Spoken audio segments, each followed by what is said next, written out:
रामकृष्ण हरी विठ्ठल केशव. ज्या व्हिडिओची तुम्ही वाट पाहत होता किंवा सर्वांच्या कमेंट्स याच होत्या सर, की आम्हाला कसल्याही परिस्थितीमध्ये बाप बनवा, आलं का लक्षात, आणि त्याच्यासाठी काहीतरी उपाय सांगा किंवा आम्ही स्ट्रॉंग होण्यासाठी काहीतरी उपाय सांगा. पाठीमाग उपाय हा सांगितला होता मी, पण पुन्हा एकदा सांगतो.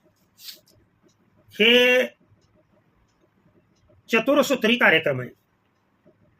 कसा चतुर्सूत्री कार्यक्रम आहे तो सांगतो मी. चटणी खा, टाईट राहा, स्टॅमिना वाढवा आणि बाप बना. लक्षात आलं का बघा तुमच्या. एक चटणी खा, कशी बनवायची ती मी पुढे सांगायला लागलो. चटणी खा, त्यानंतर टाईट राहा, स्टॅमिना